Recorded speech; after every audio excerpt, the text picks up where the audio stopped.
As usinas hidroelétricas são a fonte mais limpa e com bom aproveitamento de sua energia gerada. Porém, a construção da usina de Belo Monte trará impactos ambientais e sociais a níveis escalares. Belo Monte será a terceira maior hidrelétrica do mundo. Custará 30 bilhões de reais, sendo 80% retirado de impostos. Então são 26 bilhões de reais do seu bolso. Por 4 meses do ano, a hidrelétrica usará toda a sua capacidade, sendo produzido 11.233 megawatts. E nos outros 8 meses, por operar com o reservatório reduzido, produzirá efetivamente 4.500 megawatts, sendo assim 1/3 da sua capacidade. Todo projeto que envolve questões ambientais no Brasil deve ser feito um EIA-RIMA. EIA, Estudo de Impacto Ambiental. RIMA, Relatório de Impacto de Meio Ambiente, e foi apresentado pela Eletrobras em 2008. Nesse EIA-RIMA, ela listou 32 impactos da usina de Belo Monte, que estão entre elas: perda de imóveis e benfeitorias, transferência da população da área rural, perda de atividades produtivas e desapropriação, mudança de paisagem, perda de vegetação e ambientes naturais, aumento do barulho, poeira e incômodo para os moradores, mudança do escoamento e da qualidade das águas, alterações das condições de acesso, perda dos postos de trabalho após a obra, porque depois, quando acabar, todos ficarão desempregados, aumento de desmatamento, mudanças de espécies de peixes e pelo menos 2 tipos de peixes serão extintos na região. Pesquisadores, biólogos e engenheiros fizeram um documento de 230 páginas listando tudo o que estava errado no EIA-RIMA, que seriam omissões claras com relação ao impacto real sobre os pontos negativos mostrados. Portanto, fora o que foi apresentado, que já foram grandes impactos, ainda tinha muito mais por vir.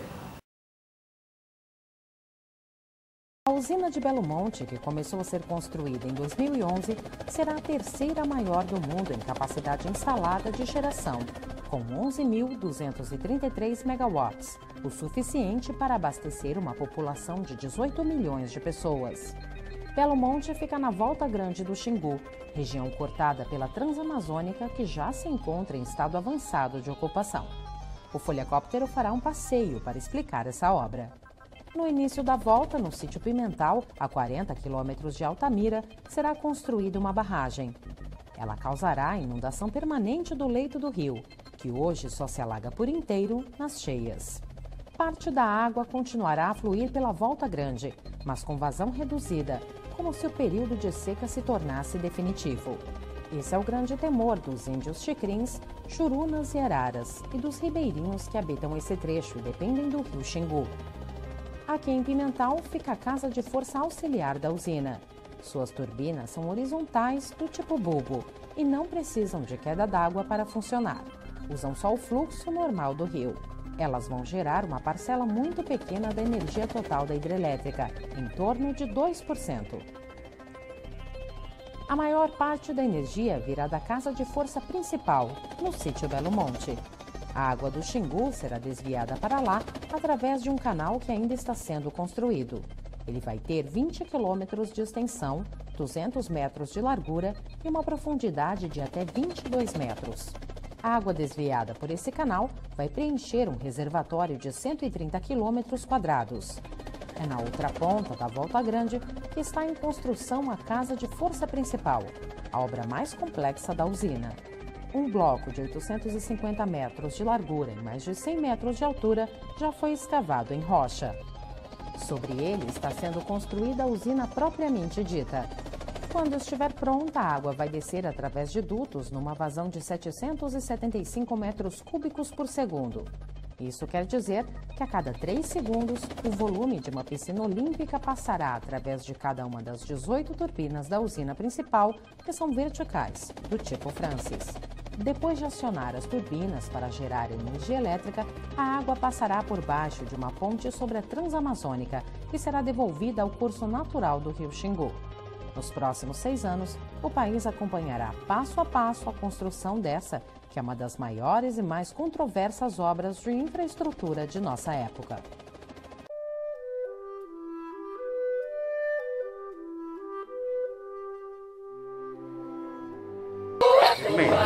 Mamare, iya juga deh ibang, bapak kalau kena cuanya, iba kano deh. Kami juga mau dari apa namanya yare yo de kami ba gijaga atong ari ko re batai de ayur ke gijaga tu mana ama me kunia be me a pia korgare mekam aben akaben ka tia di mana yumne me ayong ayo aben maka ayo aben maka beba di jaga tu ama me aben ka ibe ma rumah kurai ka me mana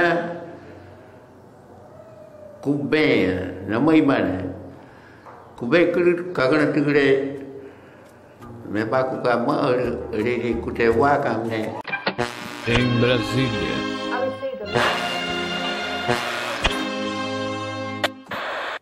This is BBC Radio 5 Live. Gestão Belo Monte já é de longa data, é do tempo da ditadura militar. Foi aquela assembleia em que a Tuíra, uma índia caiapó, colocou facão aí no rosto do Muniz, Antônio Muniz, que era presidente da Eletronorte.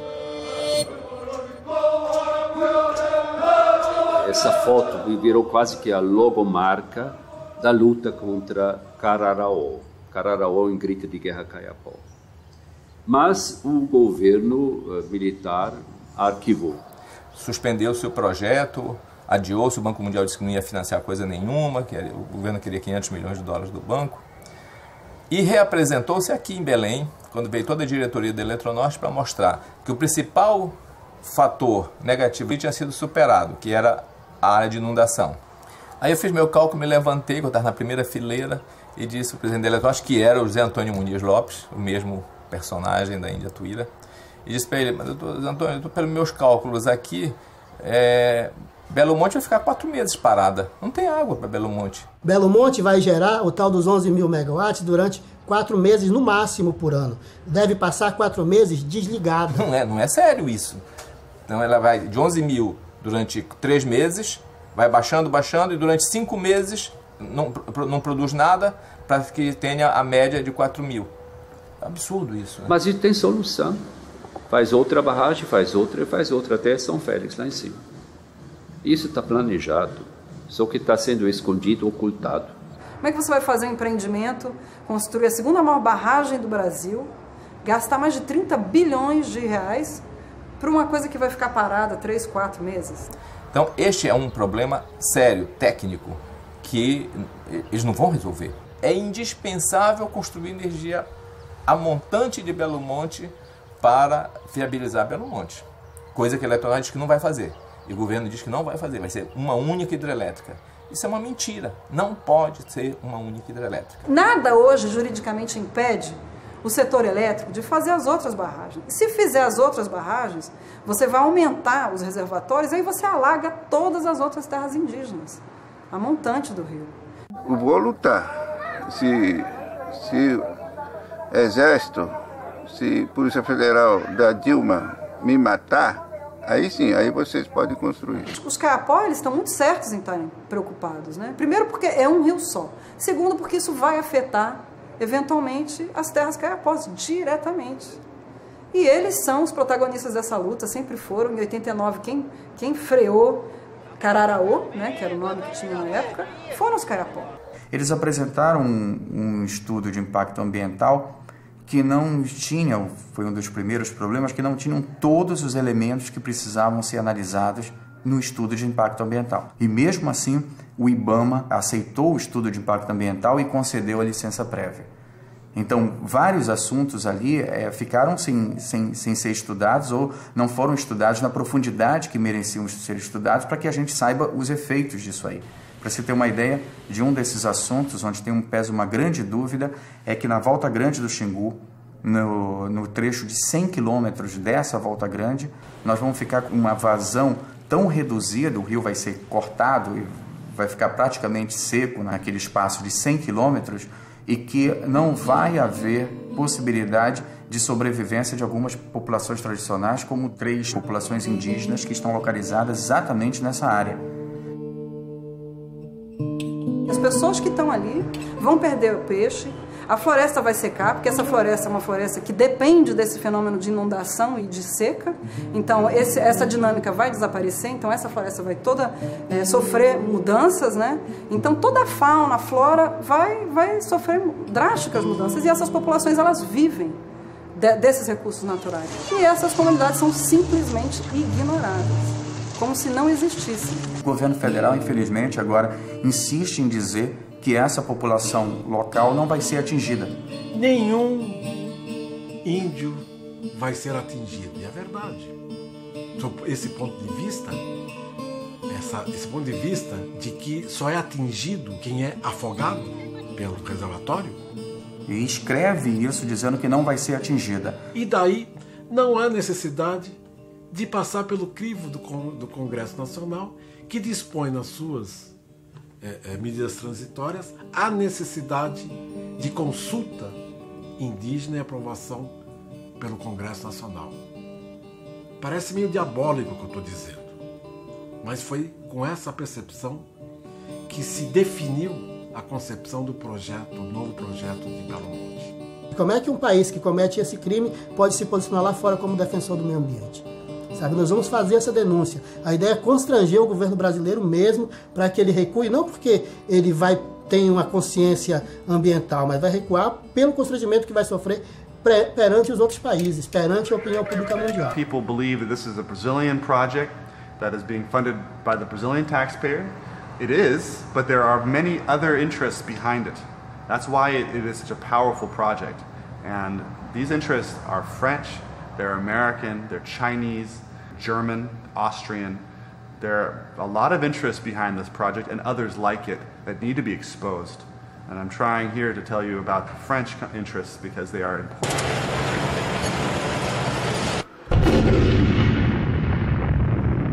Em 2001, o governo federal dizia que essa obra era tão magnífica, tão boa, que ela ia ser tocada toda pela iniciativa privada. As empresas privadas iam querer fazer isso. Depois de 2008, quando o estudo de impacto ambiental foi feito e mostrou que o volume de energia não chega a ser 60% daquilo que é a capacidade da hidrelétrica, por conta da própria vazão do Xingu, nós temos o governo federal à frente. O que vamos chegar à conclusão é que Belo Monte foi imposto por uma necessidade estabelecida arbitrariamente, com um custo que vai ser elevadíssimo. A barragem veio, tá aí. Mas quem é que está lucrando com isso? Nós? Não. Quem está lucrando são eles.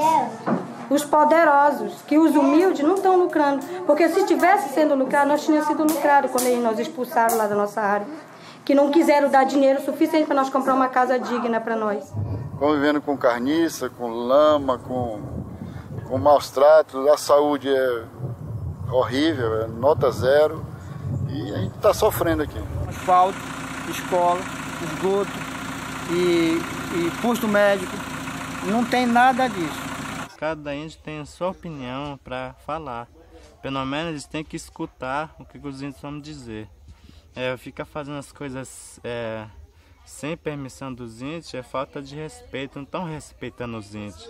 Eles têm que pensar também, olhar do passado, já há muito tempo, quem morava aqui no Brasil eram os índios, né? Os índios que é o dono daqui, eles têm que pensar nisso.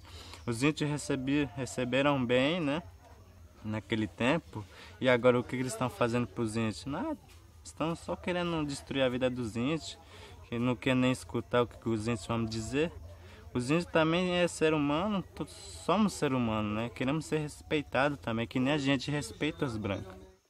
40 mil brancos aqui, aí acaba com nossa natureza aqui, né? Acaba com a cultura, acaba com a língua e a gente vai transformando tudo. No que era nós, vai acabando. Aqui nós já somos acostumados, nós vivemos da nossa pesca, nós vivemos de criar um pato, uma galinha, de lavar uma roupa, como o meu emprego é lavar roupa. Vivo de lavar de roupa. Se eu vou para um lugar que não tem água, não tem uma pessoa para me dar roupa para eu lavar, para me pagar, eu vou viver de quê? Ninguém vê aqui, nenhum chegar aqui e dizer, olha, nós vamos fazer os barraquinhos de vocês em tal lugar. Não. É só passar aqui. Como é o seu nome? E eu não vou parar com a minha família. Eu vou morrer de fome, trabalhar para deixar para os outros. Eu tenho 20 mil pés de cacau plantado e eu não vou sair daquela porra lá na carreira, não. Eu só saio daqui se for debaixo de pau, amarrado, apanhando.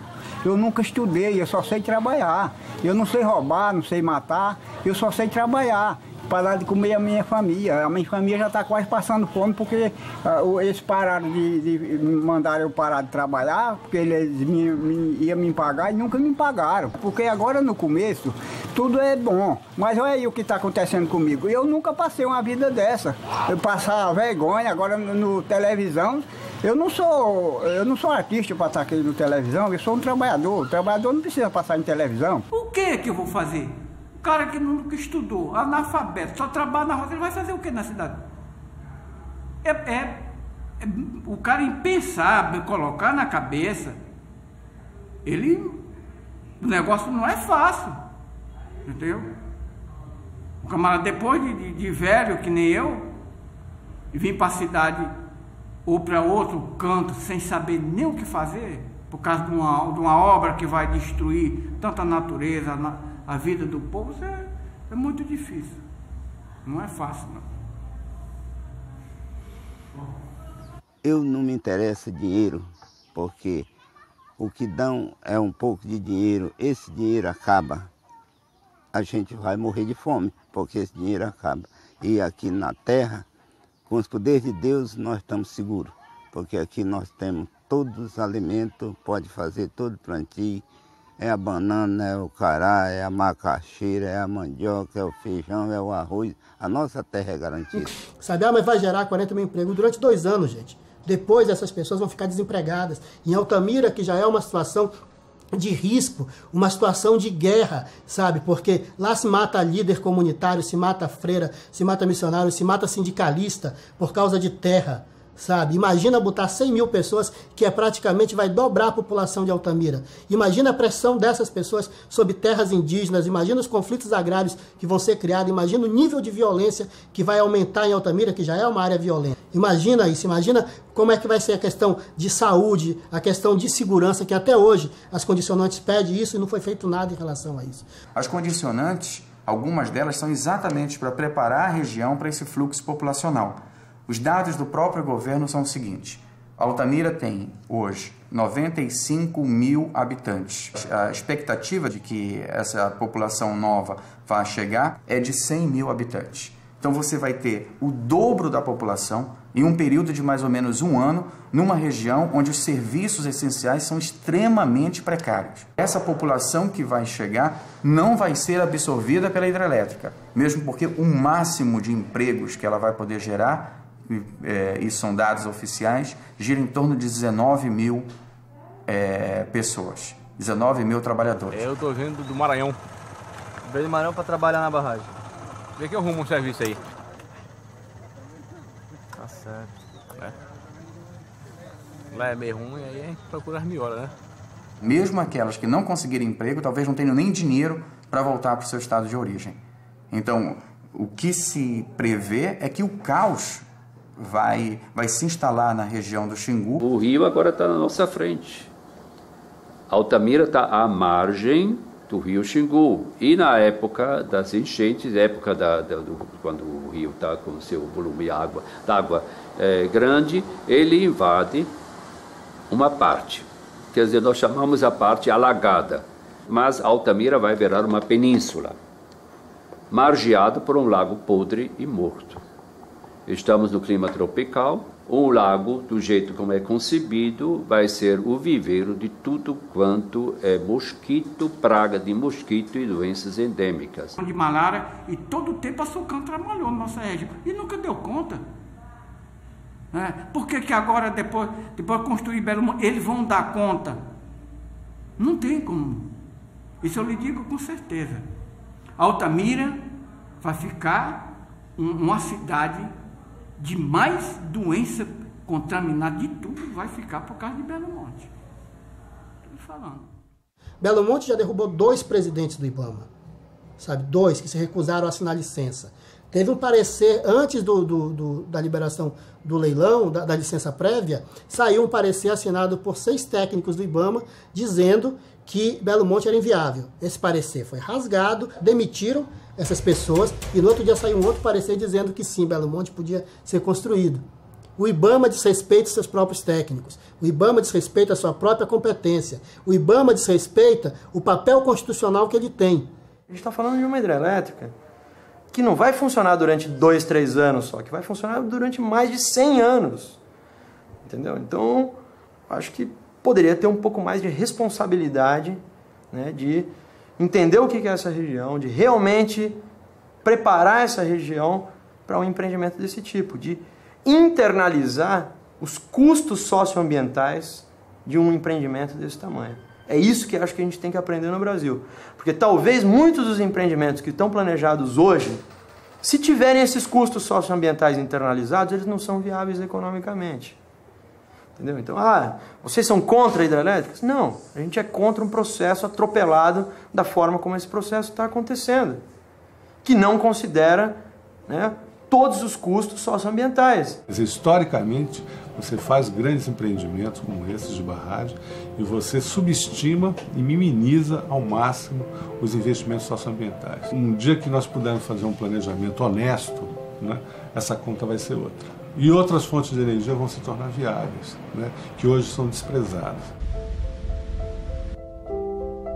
O que a gente vê hoje é um cronograma de engenharia, precisamos construir, precisamos gerar energia e o que der para fazer de preparação da região nesse meio tempo, ok. Se não der também, deixa para lá, depois a gente faz, um depois que nunca vem. É por isso que se diz que a energia hidrelétrica no Brasil é muito barata. Ela é muito barata porque não estão computados os custos sociais e ambientais disso. O empreendedor da obra fica com os lucros desse empreendimento e a sociedade brasileira que vai pagar pelos custos ambientais que foram causados por eles. Quer dizer, eles ficam com o lucro e socializam o prejuízo com todos nós.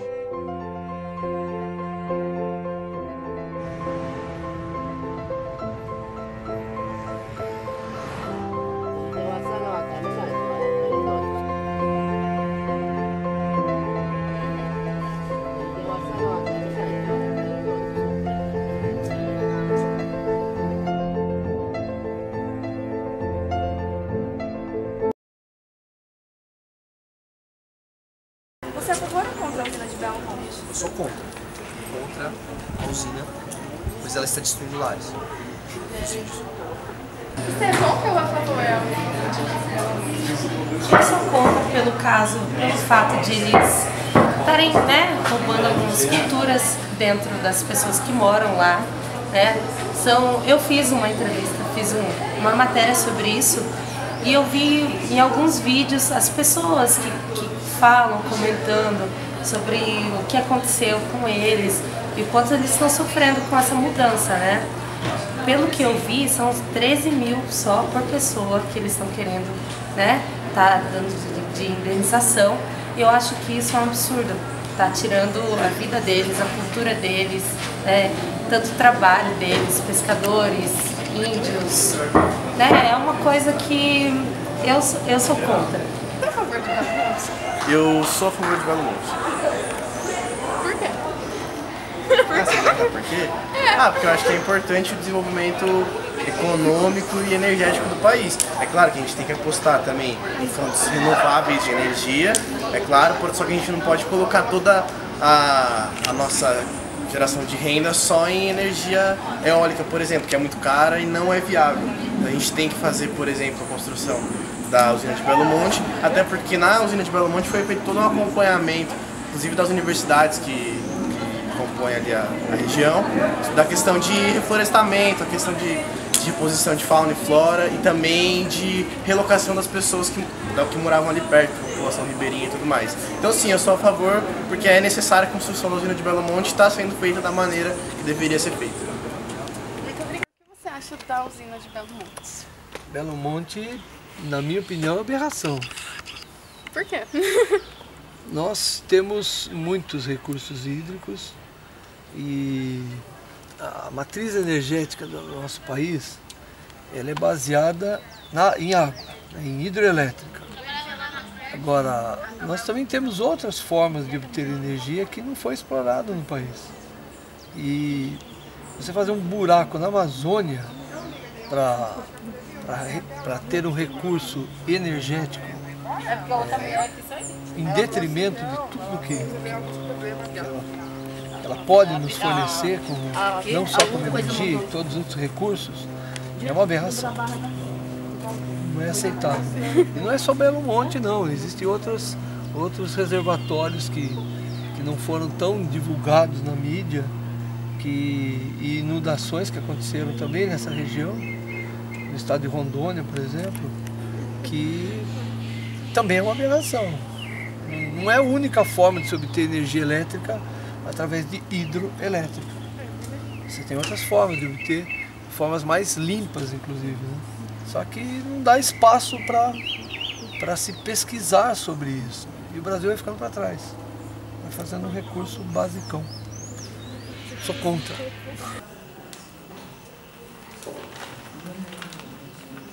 Somos contra Belo Monte.